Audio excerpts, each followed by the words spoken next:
Okay, should we go ahead and get started? Sure, take us in. All right. Well, very excited to sit down with you, Eric, and Andrew, and kind of do a little bit of a catch up and an introduction for me to Andrew, so I get to know you as well. And we're just going to just go over how your experience was with NorthStar and kind of hear what got you interested in cybersecurity and technology in the first place, and kind of learn what was the reasoning behind that and where you're going in the future, and what you want to do with all this. And obviously your internship this summer, we're excited to hear more about that. So yeah, Eric, if you kind of want to. Yeah, sure. Thanks for that little cap or agenda, I guess, right for us. So I'm Eric Williams, NorthStar Technology. If you're watching this and know me or Sarah, we are a IT tech support company. Been around since 2008. This has been my career since the early 1990s. So I'm dating myself there. But we're a small managed service company or IT tech support company with a really strong focus over the last couple of years or a bunch of years on security. And every couple of years we get interns. Andrew was one of them a couple of years back. Not too many years back now when I think about it. But I long story short, I heard of the radio, one of the radio stations doing recaps of interns, and I thought, hey, let's catch up with some of these guys and see where they are now. And Andrew's name came to mind first, and we roped him into a little webinar. So hopefully he can share. Actually, go ahead, Andrew. Share. I think I was saying earlier, I'm kind of curious. How did you? I've known you since forever through friends, family, and church. But I honestly didn't know that your career was going to go towards technology. So you reached out to me, I think, or maybe your parents hooked you up with me. I've known you since forever. So, but how did you? How do you decide to look for an intern with little old NorthStar?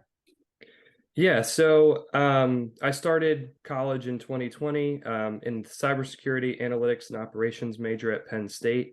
So as the year ended and we were approaching the summer, I was looking for ways that I could grow my skills and opportunities that I could have over the summer to learn more and apply what I was learning in the classroom into a real world environment. So I found out, I believe it was through my parents, they said, "Oh, Eric owns this IT company and he does a lot with cybersecurity. You should reach out to him and talk to him about the opportunities there and what he does and what you can do with cybersecurity in the real world." So we had a quick conversation. Does Penn State give you like leads too, or did that? I'm just curious. Did they force? Like I know Drexel will push you towards co-ops and internships. Does Penn State offer something similar? Yeah, so Okay. Penn State, specifically within the College of IST, we're required to have an internship at least one summer during our time as a student.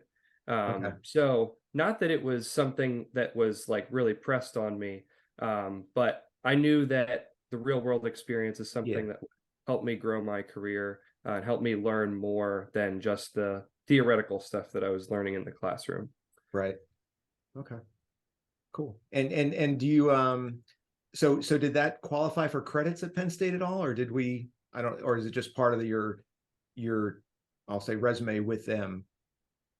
Yeah, so at that point, I think I didn't really realize what the process was in terms of like getting credit for internship, but I've been able to have other internships and stuff that have counted for credit. But like understanding the experience of what does an internship look like, how do you approach going from like the classroom environment to the professional environment, that was what I was able to gain in terms of how Penn State saw my experience, and I was able to talk with some of my friends and help them out as they were looking to apply for different internships and explain the experiences that they were having outside of the classroom so that they could help grow their careers as well. So not only did working with NorthStar help me and grow my experience, but I was also able to drop little bits of advice to my friends as well with things that I had picked up. No, it was because I like some schools have contacted us over time. A lot of I'll say tech schools where students are either I don't necessarily know that they are or they're not 4-year degree colleges or universities, but they a lot of them are associates kind of thing, and people transitioning from one career to another, and that's here and there. But that's the schools actually reach out to us. And that being said, I don't think Penn State has ever reached out to us. So I don't think I ever asked you before. I haven't seen you too much after that summer, but I didn't know if it counted for credit. That's awesome. If it didn't, then maybe I should get in touch with them or sort out how we can help get credit to future interns for just that reason. It helps you guys, Yeah. helps you guys out. Yeah. Was cybersecurity your that was the major that you like chose going into school at Penn State? Yeah. So when I was looking for colleges and trying to narrow down what I wanted to do as a career, I had always really enjoyed technology and enjoyed computers from when I was very little. So as I was looking for what I wanted to do as a major, I was thinking computer science. That seems neat. So as I was touring schools, I saw that a lot of colleges were having a focus on cybersecurity, or that was an option that was available. And I ended up running into the cybersecurity club at one of the schools that I was touring. Just their meeting time was the same time that I was there. So I got to see what they were doing and the different things that they were learning. And they were like really hands-on in that club specifically. And I thought that was really neat. So as I was looking for schools, cybersecurity became more of a focus. And of course, it's in the news all the time. So I knew job security would be great in heading into the future. And it really seemed exciting to me as well, just because of how rapidly things are changing. And there's always new threats that we need to be aware of in the cybersecurity space. I knew that I wasn't ever going to be bored, and there was always going to be new things that I could learn and to grow my skills. So that's what sort of led me into cybersecurity as a whole. And since I started college, there's been no shortage of things that I've been able to learn. And even now, like I would still consider myself like very early on trying to learn as much as I can, trying to soak up as much as I can, whether it be through internships or classes that I'm taking at Penn State. Wow. You You would say that you were kind of always, like growing up, would you say you were always more interested in technology and kind of leaning that way? Yeah, definitely. Because of how cool technology is in terms of like helping people to do things quicker and stay connected. That was really what got me into technology in the first place. Because I saw like with technology, you can communicate with like relatives that are across the country with Skype. Like this is when I was like 8 years old. I was like, this just seems super neat. So I tried to figure out the different ways that I could use technology, whether it was like in the music programs that I was involved with at school, or like with photography and trying to write little scripts that would help me develop my photos quicker. Doing stuff like that was something that I felt was just like I had a superpower with technology. So I knew that I wanted to do it as a career when I was getting to that point and making a decision. Yeah. Does Penn have a cybersecurity club, or was that a different school? I'm just going back to that statement. Yeah, so it was at RIT I didn't know that I saw. Yeah, it was my job. You guys have a club? So at Penn State, I was involved as a freshman in the competitive cybersecurity club. So they have different like offensive competitions where all right, like a company sponsors this competition that they have, set up a network, and different teams try and break into the network. Gotcha. And they have a defensive competition as well, which is just like the opposite of that. And I was involved as a freshman, and it really gave me the chance to explore the like different tools that are used in industry that we don't really have the time to cover in all of our course curriculum, just because there's so many. But I was able to learn a lot through that as well. When I was touring, I specifically found the RIT at Rochester Institute of Technology, their cybersecurity club, but a lot of colleges that have strong cybersecurity programs like Penn State have cybersecurity clubs as well. Yeah, all our products are on the defensive side, protecting. So that's cool that schools. I know there's hackathons. There's events, And then a lot of the, I'll say a larger, Fortune 500 company will have a whole team, red team, blue team kind of thing. So they hire people specifically to do that. I didn't know school. That's good. Schools are doing that as well. That's really good. So, Yeah. um, Now, when it comes to your experience, like in summer of 2020, right? Interning? Yes. Summer 2021, I was at NorthStar. Okay, gotcha. So what would you say was one of the most valuable things that you were able to learn, or just one of the most valuable things that you were able to work on? Kind of maybe it was something that you had learned before in class, but then you actually got to utilize the skills that you had learned in class, kind of working in action at NorthStar. Yeah. So one of the projects that I was able to work on, we were onboarding a new client, and they were a distributed company. So they had 2 offices, and they were trying to move their assets from one office to another and connect them and be able to use the servers that were at one of the offices when they were working at the other one. And working on a network diagram and implementation to connect those 2 networks that were distributed geographically. That was something that I had talked about in class, in my networking class that spring semester. But being able to put that into practice and actually make the connection and set up the network so that we could have information flowing back and forth was something that was really neat. And it wasn't just oh, we need this network, let's go implement it. We talked a lot with the clients to figure out what specifically their needs were, and went and did site visits to see, what were the different assets that they had, what did their network look like at the physical location itself. So working through the planning and then execution was something that was really cool, because I got to see the whole life cycle of that project. And that was something that I don't think I would have had the opportunity to do if I was at a bigger company or somewhere else. When you start, I remember, so that was towards the end, if I remember right, or middle to the end of the summer. But I remember, I'll say this was kind of fun too, because I remember trying to think through we had 2 interns that summer, Jacob and yourself, and I remember handing both of you guys firewalls and saying, okay, here's the diagram. Each of you take a firewall home. I want you to, set up a network, tunnels that go from, it was your house to Jacob's, or Jacob's house to your house, and then be able to ping my computer from somebody's home computer. So, and that's what we do, in a sense, that's what we end up doing for clients all day long in that networking side, let alone the security. But that really, in a sense, that's what you did towards the end of the summer for that client. The ping test was just hey, can you guys work through how do you build that IPsec tunnel? How do you, we use Fortinet firewalls. So how do you set that up? And can you do that in your home? I wanted you guys to build a home lab, basically, in a sense, but utilize the tools that we do all day long, and actually utilize real internet with not static IP addresses and home kind of, because that's the struggle.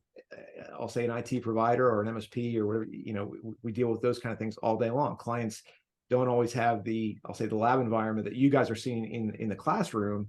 So how do you work through that? And you guys pulled that off.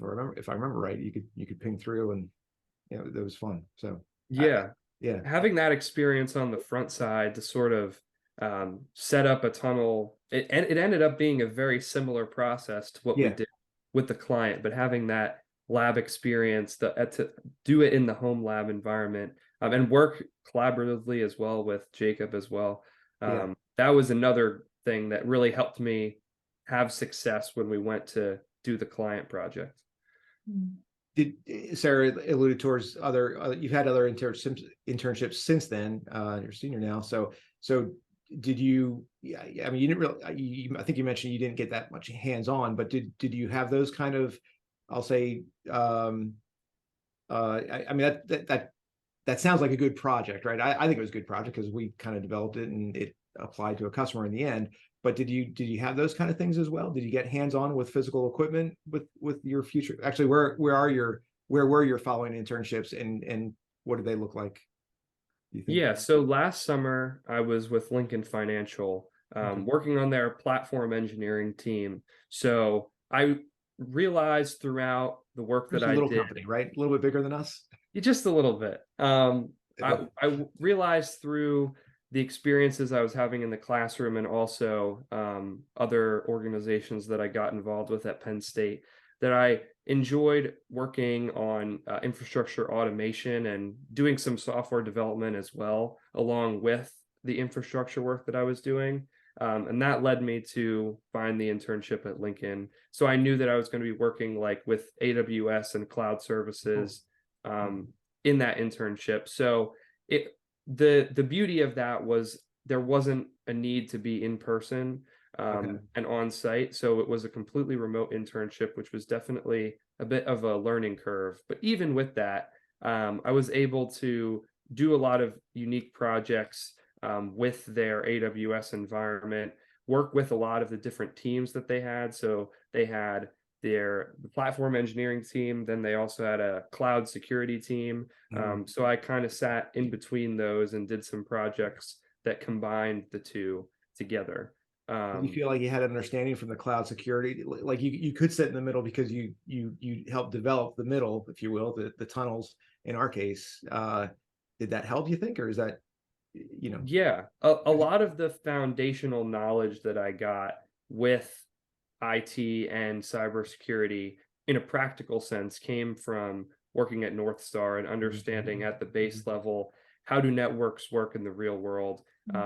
And of course, VPNs are a big part of that to connect sites together. So being able to take that knowledge and apply it to an enterprise environment and in the cloud, for example, with AWS was something where I felt like with each project that I did and through NorthStar and through Lincoln, I was taking all of the knowledge I had gained from the previous projects and applying it to something new and learning throughout that whole process. So even though I would say the work that I was doing and the projects that I were doing at NorthStar and Lincoln were definitely a little bit different, a lot of the knowledge that I had gained throughout that whole process informed the things that I was able to do in the future. Yeah, it's the OSI model, right? You have your layer 1, 2, 3 through 7, and as and truly you're doing, if you're doing AWS stuff, platform, you're doing application stuff. You're not necessarily doing connectivity and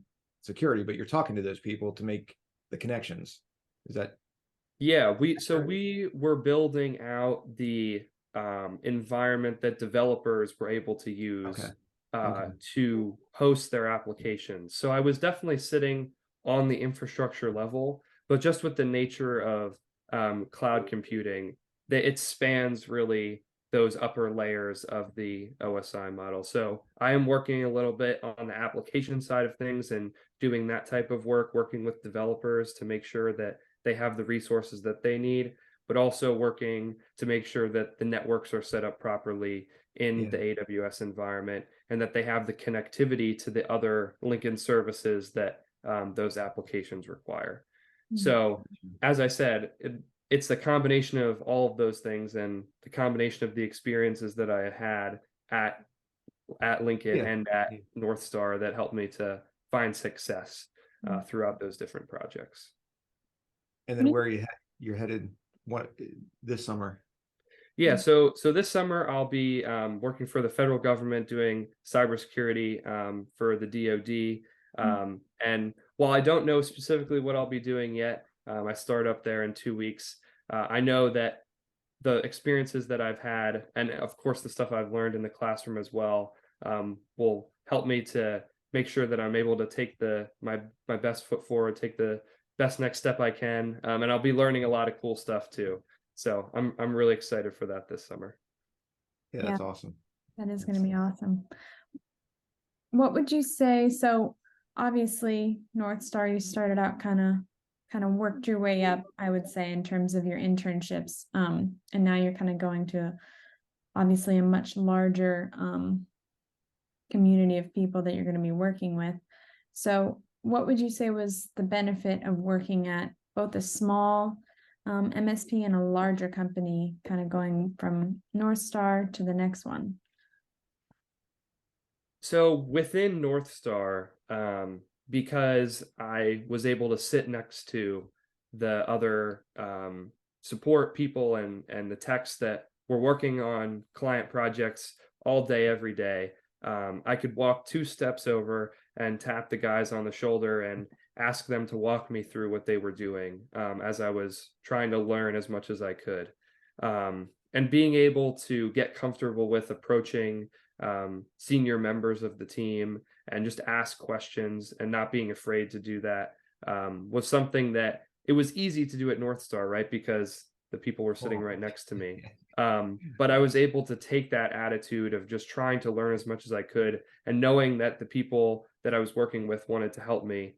And when I arrived at Lincoln, and even though it was remote, just sending emails, cold emails to the other engineers on the team to ask for help and guidance in the projects that I was doing, and just to talk about the different services that we were using as a part of the work that I was doing. So because I had that experience at NorthStar of being able to ask questions and walk through the different projects that we were doing together, I was able to learn a lot of the foundational knowledge that I don't think I would have gotten if I started off at a big company, because there is a little bit more of an expectation that you have that experience or you can figure things out on your own. But with the work that I was able to do at NorthStar, yeah, there was the encouragement to work through problems and find things out, figure things out for myself. But I could also lean on the techs and the other employees at NorthStar to help me out in my projects. Right. And I'll tell that. So for anyone who's watched that was my experience growing up in those, you watch the old movies, boiler rooms or cubicles with 15 people in different areas. And I grew up learning HTML and PHP software from guys. I never took a class. I probably read a book somewhere, but it was the guys that I could tap over my shoulder. Hey, this is this supposed to be a semicolon or a period or what bracket? Oh no, come on, dummy. This is supposed to be this. Oh, okay. And you learn faster that way has been my experience. So, when you said you were working remote with Lincoln, like that's a struggle. I mean, especially if most technical people are, I'll say, introverted and don't want to, verbally reach out or physically, they'll send emails, but how many you just lose that I'll say that interaction of a group learning faster together, bringing all their experiences together, and that's just life. So how did so in summer 2021, that was that was kind of the peak of COVID, right? Or at least the peak. So it was March of 2020, or was so March 2020 was when everything started to go into lockdown, but we were still kind of in lockdown that next summer. Is that am I so you, like, Andrew, to your peers, were they in working environments that of that were not were not physically going to an office? I'm just curious. I don't know if because I feel like that's a real learning we're seeing now in schools, right? That's been a learning loss. But I'm kind of feeling good. I'm happy that we could provide you that, not a boiler room, but an environment where, hey, there's 4 or 5 guys that can answer your questions looking over your shoulder, right? Yeah, definitely. So I had a couple friends that summer that were working internships, but I would say all of them were remote internships. Okay. So again, having that remote environment is there's a big learning curve there. Yeah. So being able to have an in-person experience was something that I was really grateful for. But overall, I know finding internships was not something that was easy during COVID. So the ability that I had to have that learning experience and work with NorthStar was definitely something that I feel like not a lot of my peers had. But I feel like I made the most of what I was given, for sure. Yeah. And also, just for anyone watching, you do have an option there's a Q&A, and if you have any questions, you can post them in the Q&A and we can answer them. But yeah, it's very interesting how you go through school and you learn a lot, and sometimes they'll have labs, right, where you can they're trying to simulate a work experience at school, but then there's not much that really prepares you for actually going into the working world like an internship. It's kind of the closest thing that you can get besides working from like while you're still in school. So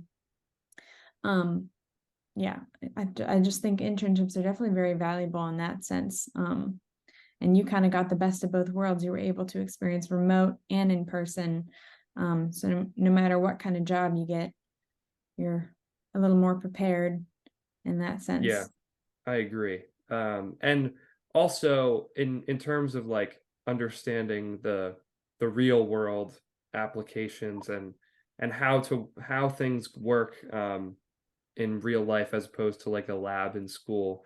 There's the imperative that clients have needs. They need to be able to conduct their business. And when things break down and you get a call asking for help, you need to work through that problem as quickly and effectively as possible. And that was something that I saw, I believe that was the first experience that I had like that, was working at NorthStar. Fix now? What are you kidding me? Because when you're in a lab at school, and it's just you trying to figure something out, it can take you 4 or 5 hours, and that's not a problem. But when somebody is trying to get access to their email, and their network has an outage, and you need to work through that, being able to work effectively and work quickly and efficiently was a great skill that I began to develop and pick up throughout the internship. Yeah. And I will say, I hope if anybody's watching that is looking for future internships and stuff like that, we're always open to it. I would say the value to, as Andrew alluded to a smaller company, is you're going to get exposed to really everything that happens in a small company. In a Lincoln Financial, larger companies, they're definitely good resume builders. Go for them for sure. In a small company, I will remember, Andrew, when you started, I think we still have the client, and this has been fixed well since then, but just a couple of years ago they were still using Windows 7, which has been deprecated and stuff. And I think I remember you saying, like, man, I'm going to go back to my professor. I can't believe there's companies that are using Windows 7 still, right? And that, it's eye-opening to me, because we live through the struggle every day. But there are companies out there that they work on a budget, and computer technology, as much as we can explain and beg and plead that that there are security issues with older operating systems, older software, it's just not in their budget. And they're trying to keep the lights on, they're trying to keep air conditioning and heat working, pay their kids, send their kids to college, pay their employees. So all those kind of things get in line to make out a budget. And sometimes a new computer or a new operating system, I just talked to somebody yesterday using QuickBooks 2012. And I'm like, you guys can't be using this. But they're like, well, hey, look, it still works. The accountant will still work with us. I can give you 100 good reasons why not to use it. But to them, it's just not in their budget. And we'll work to get them through it and get them upgraded. But that challenge doesn't often get translated, to my knowledge, in the classroom. So and it really didn't hit me till you said it. I think I was like, oh yeah, I guess you're right. They don't teach you 2012 in legacy software in college. Yeah. Which they shouldn't, but it happens. Yeah, and I think specifically within the MSP space, working with smaller clients, smaller businesses that do have that budget pressure, and you have to find a way to work with them and find a solution that is financially viable for them. Yeah, that was something that I saw as well. And hopefully, like that's a learning experience, as opposed to, like, I wouldn't. Everybody can read about that in a book, but until you see it, live it, and do the, like you said, you do the work of, like, hey, I'm trying to figure this out, and somebody else called, they've got a problem. How do I figure, like, that time management skill is so I'm elder statesman here. Like, that will be valuable to you for the rest of your life, whether it's in work, school, or anything else. And family, kids, driving a car. Like, do I text and drive? No. But at a stoplight, I got 38 seconds before that light turns green. I can look, and then I got to put it down. So it's that time management skill that translates into so many parts of your life that you saw a glimpse of it in our world. And it's relatively fun. I wouldn't, I don't, some people thrive on it, but I think it's valuable for anybody coming out of school internships and whatnot. If you get into the, you know, the dream job where we spend all day, I don't know what the dream job is today, maybe in a van looking over the ocean, working 20 minutes, you know, on a MacBook Pro doing something through the internet. I don't know what the gig job is today, but you know, even that you have to work through your time management on that to be profitable, make a living. But you know, glad to show you, you know, kind of a glimpse of our world in that early freshman year, summer 2021, to let you know what the real world's like out here, you know. Yeah, definitely. Yeah. Andrew, do you have any this kind of generic, but do you have any advice for students who are like early years of college, just kind of thinking about internships and thinking, you know, is it worth it? Because I know that sometimes I was told this a couple times, like, oh, don't worry if you don't have any internships, like it's not really a big deal, it's just to fill your resume. And you know, in my opinion, I don't think that's true, but do you have any advice for kind of kids thinking about doing an internship? Or Yeah, definitely. So I was always looking for ways that I could, you know, get my hands dirty per se, or pick up new skills. And I find technology really exciting. So it didn't really ever feel like work. And I know like some of my friends have said, you know, I'd rather take the summer to What's wrong with relax. you? Yeah. Take the summer to relax, go to the beach, hang out, which is definitely great. And I feel like if you, when you're looking for a place, finding the ability to have that balance is definitely great. But what I will say is the experience that you get in an internship, where the expectation is that as an intern, you're going to be learning new things. You're not expected to know everything right off the bat. And being able to develop your skills is something that is really invaluable.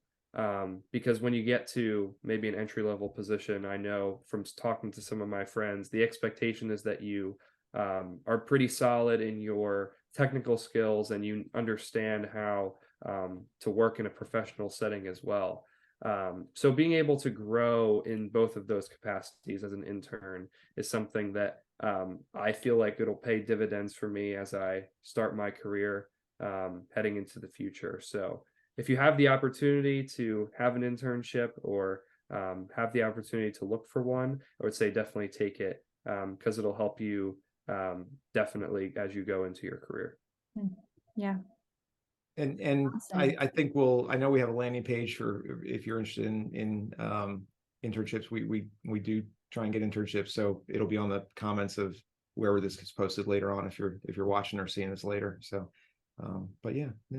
And so Lincoln DoD this summer, right? Yes. Okay. Yeah. And in with that all, I stepped into the position. Yeah, IT director at Thon, right? Yeah, okay, yeah. Stop and go to that, man. That's a huge deal. Yeah. So this spring I started out in a new role as the technology director for Thon. So Tell us for what those Thon of you, is. yeah. So for those of you who don't know, Thon is a philanthropy at Penn State. It's completely student run.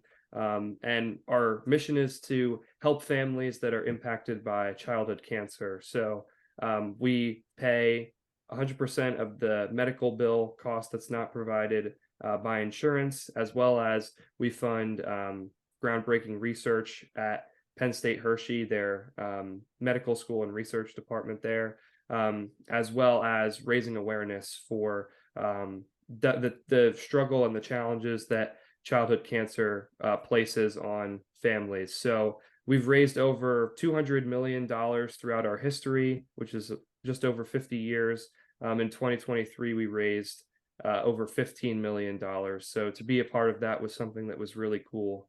And I've been involved on the technology side since I got started. So in my first year, I was a system administrator. Last year, I led the system administration team. And then this year as the technology director. So we have about 10 custom built applications that we use, from everything from tracking donations to interacting with our families.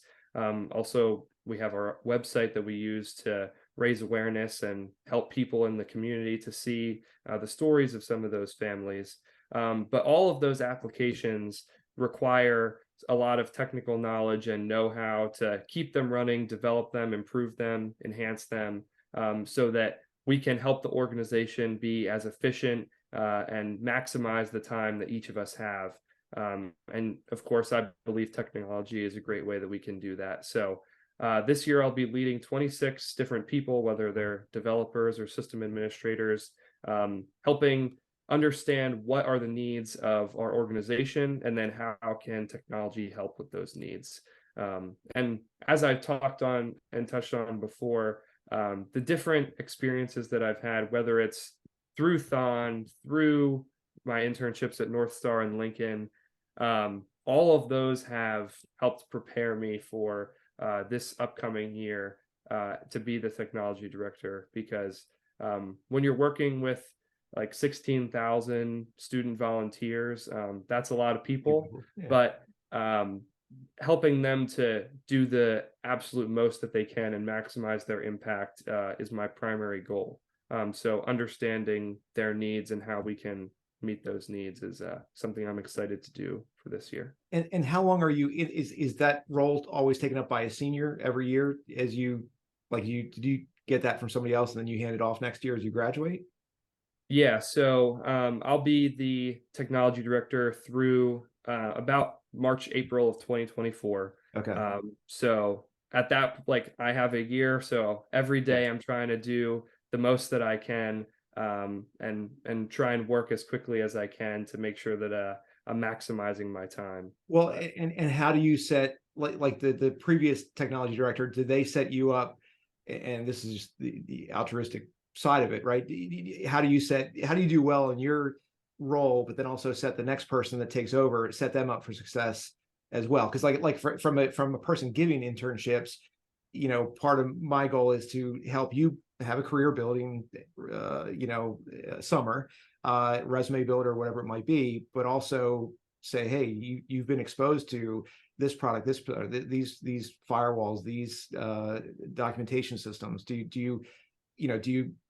Does Thon, do they set you up with those tools, or do you have to build those tools to be able to hand off, the Thon in a better position next year for the next person? Is that all part of the big picture, or Yeah, they say, hey, it's you this time? The technology committee's been around for, I believe it's been like 12, 15 years at this point. So through talking with previous directors, our view is like every year we're taking steps to make the technology committee even better. So I'm able to build on all of the success of directors past as I head into this year, and making hard decisions that are going to put the next director and directors after that in the best place that they possibly can be, making sure that the technology is sustainable, but also something that's like easy to understand, so that people stepping into their roles next year will be able to pick stuff up easily and move forward with that. So it's definitely a balance of maximizing what I can do, but also setting up for success in the future as well. That's awesome. And what's Thon's goal this year? Is it more than that last year, I'm sure? Yeah, I mean, we don't really have a specific number that we target. But our goal is, of course, to do the best that we absolutely can, and help the organizations that also fundraise through Thon to do the best that they can as well. Yeah, that's awesome. I remember hearing that you were that role, and I mean that's like running a whole company, not a Lincoln Finance. That you're running a small company, right, for a period of time, and technology director having an understanding of all those moving parts and processes, and whether you're the expert at any of them or most of them, just having that grasp, and then depending on people, motivating them, all without, I mean, you're not paying people, so you're managing volunteers, which is even harder. So that's awesome. Congrats. Yeah, I've been blessed to have a great team, so I'm excited to take on the next year with them. That's awesome. That's good. Very exciting. Well, thank you so much, Andrew, for joining us today and for taking the time to kind of reminisce a little bit and then talk about what you're up to now and what you're going to be doing in the future. So we appreciate it and we're excited for you as just with the thaw and stuff and the summer internship. We're very excited for you. So Yeah, well, thank you guys for this opportunity, and I really appreciated the experience that I had at NorthStar, and I certainly hope that as you guys head into the future and have additional interns, that they'll be able to have a great experience as well. Yeah, we're looking for something. So as I mentioned in the comments or something, whatever gets posted, we'll have a link. So if anybody's watching this later, fill out that form, send us a note, and we'll do the best we can to get some other guys and girls in to be technologists and work with small companies and headaches all the time. You just can't beat it. So, no, it's actually a lot of fun, and our team's pretty good. So Andrew had a good time. We're excited for, as Sarah said, we're excited for where he's going, and happy to have been a small part, stepping stone, whatever you want to call it, to throw you a ton of experience or a ton of issues in that micro bubble, so to speak, and see how you thrive and see where it takes you. So it's exciting to see where you're going. So thanks. Thank you very much. Thanks for your time, Andrew. So have a good one. Don't forget us. Definitely not. Definitely not. All right. See you guys. Thank you. Thanks, guys. Thanks, everyone. bye.